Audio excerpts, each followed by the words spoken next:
শ্ৰীকৃষ্ণায় নমঃ। কৃষ্ণ ৰাম মাধব মাধব নাম বচনত উচ্চাৰয় মাধৱ মাধৱ হৃদয়ত নিৰন্তৰে সাধু ছবি মাধৱ মাধৱ নাম উচ্চাৰয় সমস্ত কাৰ্যত। সাধুসকলে মাধৱৰ নাম লৈ মুখে লৈ মাধৱৰ ৰূপ হৃদয়ত ধাৰণ কৰে আৰু সকলোৱে কামত মাধৱৰ নাম উচ্চাৰণ কৰি কাৰ্য সিদ্ধি কৰে। ৰাম পৰম মঙ্গল ৰূপ মাধৱ মাধৱ নাম যিটো মহাজনে উচ্চাৰ তাৰ অমঙ্গল ৰূপ গোচৰ সংশয় ভয় মাধৱৰ নিকট পায়। অতি কল্যাণজনক মাধৱৰ নাম যি জ্ঞানী লোকে সকলো কাৰ্যত লয়, সংসাৰ যিমান ভয় আৰু যিমান অকল্যাণজনক দোষ আছে সকলো খণ্ডন মাধৱে লগ পায়। ৰাম দুঃস্বপ্ননাশক ইটো মাধৱ মাধৱ নাম দুষ্ট গ্ৰহে ভয়ে বিনাশন পৰম সম্পদ ৰূপ জানি মাধৱৰ নাম সবদায়ে কৰিও কীৰ্তন। একান্ত মনে মাধৱৰ নাম উচ্চাৰণ কৰিলে দুঃস্বপ্ন শুভ ফল দিয়ে আৰু শনি ৰাহু কেতু মঙ্গল আদি দুষ্ট গ্ৰহ ইয়াক খণ্ডন কৰে। মাধৱৰ নাম ল'লে সকলো বিপদ দূৰ হৈ পৰম বিভৱ লগ হৈ শ্ৰীবৃদ্ধি হয়। এতেকে সদায় সকলো কামতে মাধৱৰ নাম মুখত নেৰিবা।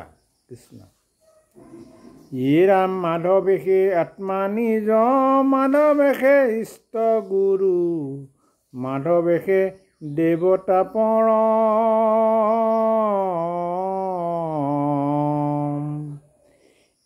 ৰাম পৰম ঈশ্বৰ স্বামী জানি মাধৱক ভজা মনুষ্য ইহে শ্ৰেষ্ঠ ধৰ্ম। মাধৱে আমাৰ দেহৰ আত্মাৰূপী নিবাস কৰিছে, সেয়েহেতু মাধৱে আমাৰ আত্মা আমাৰ হৃদয়ত স্থিতি লৈ তেওঁৱে আমাক সুমতি দিয়ে। সেইবাবে মাধৱ আমাৰ নিজৰ গুৰু আৰু পৰম ঈশ্বৰ, আমাৰ সকলো গৰাকী আৰু পৰম দেৱতা। ইয়াকে জানি মাধৱক ভজা। মাধৱৰ সৰ্বোৎকৃষ্ট কৰ্ম একমাত্ৰ মাধৱকে ভজা। কৃষ্ণ ৰাম পৰম চতুৰ শিশি বুদ্ধিত কৌশল আতি সিটো মাধৱৰ গুণ গাৱে মিছা কল গড়ে গোট মুকুতি বাণিজ্য কৰি ভৱতৰি মাধৱক পাৱে। মাধৱৰ নাম কীৰ্তন কৰাজন পৰম জ্ঞানী। তেওঁৰ নাম শ্ৰৱণ কীৰ্তনৰ দ্বাৰা যিজনে হৰিক উপাসনা নকৰি অসাৰ দেহত মুকুতিৰ বেহা বেপাৰ কৰি ঈশ্বৰক পাব খোজে তেওঁৱেই বৃথাৰ চেষ্টা। অৰ্থাৎ যজ্ঞ যাগ স্নান দান আদি যিমান পুণ্য অনুষ্ঠান আছে সি অনিত্য দেহৰ সকলো মিছা বাণিজ্য। এতেকে তেনে বাণিজ্য নকৰি চতুৰজনে নাম কীৰ্তন কৰিয়েই ভৱসাগৰ তৰি মাধৱক পায়। কৃষ্ণ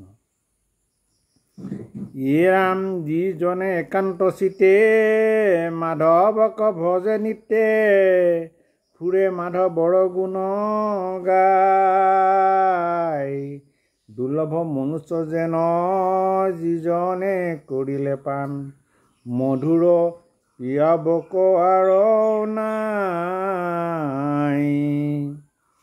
যি ঈশ্বৰ কৃষ্ণক ভুজি একান্ত মনে ঈশ্বৰৰ গুণ কীৰ্তন কৰে তেওঁ দুৰ্লভ মধু পান কৰিবলৈ আৰু বাকী নাই। অৰ্থাৎ যি ঈশ্বৰক ভুজি মাধৱৰ নাম কীৰ্তন ৰূপে অমৃত পান কৰিছে তাতকৈ আৰু দুৰ্লভ একোৱেই নাই। ভজ ভাই মাধৱক স্মৰো ভাই মাধৱক গাওঁ ভাই মাধৱৰ গুণ অনিচিন্তি আপোনাৰ মাৰ সুখে আপোনাৰ কটাৰ হৈও ভাই পৰম নিপুণ। হে মন ভাই মাধৱত শৰণ লৈ মাধৱৰ নাম স্মৰা আৰু মাধৱৰ নাম গোৱা নিজৰ দোষ নিজেই নাচাৰি সহজে মাধৱৰ নাম গাই আপোনাক ৰক্ষা কৰা। অৰ্থাৎ নিজক নিজে ৰক্ষা কৰিবলৈ নিজে চতুৰ হৈ মাধৱক নিজে স্মৰণ কৰি মাধৱৰ নাম ল'লে ৰক্ষা পৰিবা, নহ'লে নিজৰ দোষতেই নিজেই মৰিবা। ইয়ে ৰাম ভগৱন্ত ঈশ্বৰৰ গুণ সমূহক যিটো শুনিতে উদ্যম কৰে নৰ তেখনেৰে পৰাশিতো জানিবা নিশ্চয় কৰি ভৈলৱাতী শুদ্ধ নিমোচৰ। যি ঈশ্বৰৰ গুণ শুনিবৰ কাৰণে প্ৰস্তুত হয় সেই মুহূৰ্তৰ পৰাই তেওঁ অন্তৰ পবিত্ৰ আৰু অহংকাৰ দূৰ হৈ শুদ্ধ হয়। কৃষ্ণ। ইয়ে ৰাম ঈশ্বৰ কৃষ্ণ একনিষ্ঠ পৰম আৰাধ্য দেৱ মোৰ তান নামে নিজ গতি হেন নিশ্চয় যিটো কৰিলে কনিততি শিশিজন পৰম স্বীকৃতি। ঈশ্বৰ কৃষ্ণই উপাস্য দেৱতা, তেওঁৱে আমাৰ গতিদাতা। একচিত্ত মনে যাৰ এনে ভাৱ উদয় হৈছে তেনেজনৰ পৰম পবিত্ৰ স্বভাৱ। অৰ্থাৎ এক নাম ঈশ্বৰ কৃষ্ণই উপাস্য দেৱতা ভাবি যি তেওঁৱেই গতিদাতা বুলি এক চিত্তে ভাবিব পাৰিছে সেইজনৰ স্বভাৱ অতি পবিত্ৰ আৰু মানুহৰ পবিত্ৰ ধৰ্ম সেয়ে। হে ৰাম সংসাৰৰ ইন্দ্ৰ কৃষ্ণ তাহান নামক যিটো অজ্ঞানতো চাণ্ডালে লয়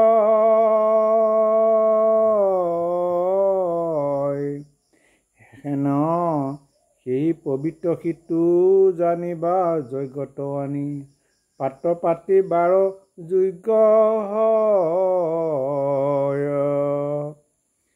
কৃষ্ণই জগতৰ ইন্দ্ৰৰ স্বৰূপ অৰ্থাৎ দেৱতা ৰজা কৃষ্ণ নাম যদি অজ্ঞাজনে তথা চাণ্ডালেও লয় তেন্তে তেওঁ পৰম শুদ্ধ হৈ যজ্ঞতো বহিব বৰ উপযুক্ত হয়। অৰ্থাৎ দেৱৰ দেৱতা জগতৰ প্ৰতি কৃষ্ণৰ নাম অজ্ঞান চাণ্ডালে ল'লেও তেওঁ অতি পবিত্ৰ হৈ যজ্ঞত প্ৰাধান্য ল'বৰ উপযুক্ত হয়। ইয়ে ৰাম ৰাম ৰাম ৰাম বাণী পৰম মংগল ৰূপ যাৰ মুখে প্ৰকাশ কৰয় চিৰকাল মহাতীৰ্থ কৰিয়া পবিত্ৰ হোৱা তাকো কদাচিত তুল্য নয়। অতি সুমংগল ৰাম নাম যাৰ মুখে উচ্চাৰণ হয় মহা তীৰ্থ স্থান কৰা জনো তেনে সাধন সমান পবিত্ৰ নহয়। অৰ্থাৎ সদায় মহাতীৰ্থত স্থান দান পুণ্য কৰোঁতা জনতকৈ ৰাম নাম লোৱাজন অন্তৰ পবিত্ৰ হয়। জগতৰ আশ্ৰয় কৃষ্ণ তাহান অব্যক্ত স্থান, তাক প্ৰতি আছে যে বেমন। ভগৱন্ত ঈশ্বৰৰ চৰণ পংকজে সদা, হুইও তেবে একান্ত শৰণ। জগদীশ কৃষ্ণৰ অক্ষৰ স্থানলৈ যাবৰ যদি ইচ্ছা হয় তেন্তে ভগৱন্তৰ পদকমলত একমনে শৰণ লওঁ। অৰ্থাৎ একমনে ভগৱন্তৰ চৰণত কমলত শৰণ লোৱাজনে কৃষ্ণৰ বিকাশ শূন্য স্থান পায়। য়ে ৰাম পৰমনি মূল ধৰ্ম, হৰি নাম কীৰ্তনত সমস্ত প্ৰাণীৰ অধিকাৰ। এতেকেহে হৰি নাম সমস্ত ধৰ্মৰ ৰজা, এহি সাৰ শাস্ত্ৰৰ বিচাৰ। ঈশ্বৰৰ নাম কীৰ্তন ধৰ্ম অতি শুদ্ধ সনাতন ধৰ্ম। এই ধৰ্মত সকলো প্ৰাণীৰ সমান অধিকাৰ আছে। সেইবাবে ঈশ্বৰৰ নাম সকলো ধৰ্ম ৰজা। এয়ে সকলো শাস্ত্ৰৰ নিগুড তত্ত্ব। য়ে ৰাম বনাশ্ৰমে ধৰ্ম যত, যাৰ যেন বিধি আছে তাৰে শেষে বল অধিকাৰ। হৰি নাম কীৰ্তনৰ নাহিকে নিয়ম একো, এতেকেহে ধৰ্ম মাজে সাৰ। প্ৰত্যেক বৰ্ণ বা আশ্ৰমীৰ যি ধৰ্মৰ বিধান আছে সেইমতে সেই ধৰ্মৰ গৰাকী। কিন্তু হৰিনাম কীৰ্তন তেনে কোনো নিয়ম সংযম নাই। সকলো বৰ্ণ আশ্ৰয়ে হৰিৰ নাম কীৰ্তন কৰিব পাৰে। সেইবাবে নাম ধৰ্ম সকলো ধৰ্মৰ মাজতে সাৰ। গৃহী ভিক্ষু ব্ৰহ্মচৰ্য বানপ্ৰস্থ আৰু 4টি আশ্ৰম, ব্ৰাহ্মণ ক্ষত্ৰিয় বৈশ্য শূদ্ৰ, এই 4টা কি হ'ল বৰ্ণ। কৃষ্ণ কৃষ্ণ কৃষ্ণ কৃষ্ণ।